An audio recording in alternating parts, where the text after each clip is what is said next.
I believe that first and foremost, listening is not a passive sport. And I think the corollary would be any spectator sport. Let's say if you went to a football game. Now, there are probably plenty of people who can sit there at a football game and read the paper, but not most. It doesn't mean that you have to know every nuance of the defense and the offense and the strategy and everything.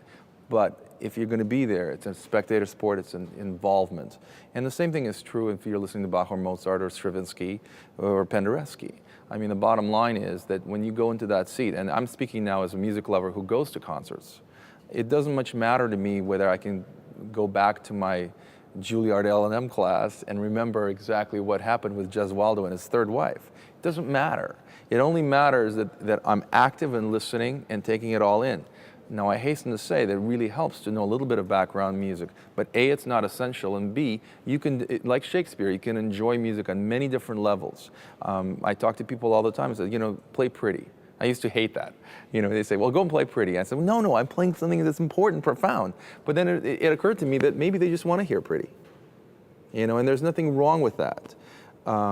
At a certain level, you might want more. And the beauty of music is it'll give you what you give it. It's a very interactive experience. It's symbiotic. And you need to, I would say that most audiences, let's put it this way, every time I read an article about how elitist it is to go to classical music concerts, I always ask myself, why do I see so many kids whose parents bring them? And most of them, if you're at a great performance, I haven't heard a single kid at chamber music performances, for example, that I've participated in, that said, oh my God, that piece of music was so long and I couldn't wait for it to be over.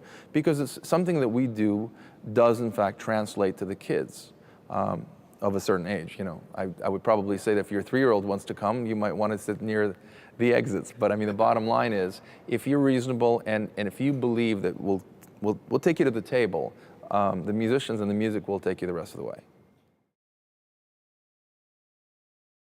From an audience standpoint of view, I think Mendelssohn is kind of the forgotten genius, even though he's firmly in the repertoire.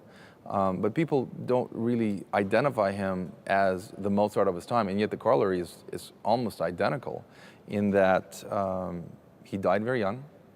He wrote incredible masterpieces by the time he was 16, and he was a virtuoso pianist. His sister was a virtuoso pianist, and they also had a symphony orchestra really in their own house.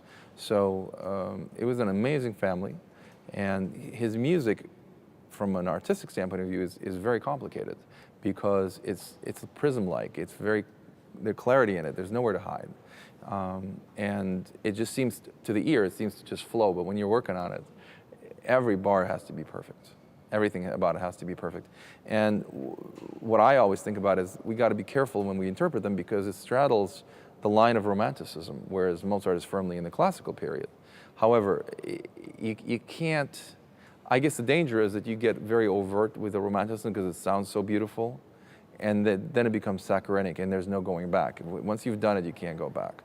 So I think that when the people listen to the mature symphonies, and certainly the violin concerto, I can honestly tell you that having played it, and many of my colleagues who are fine soloists playing it, it's always a test of the soloist, much more than maybe some of the big romantic concertos, because, you know, in the 35 minutes that you're standing there, there's not a single note that can be not only perfect, but it has to line up with everything that you did before and everything that you're about to do.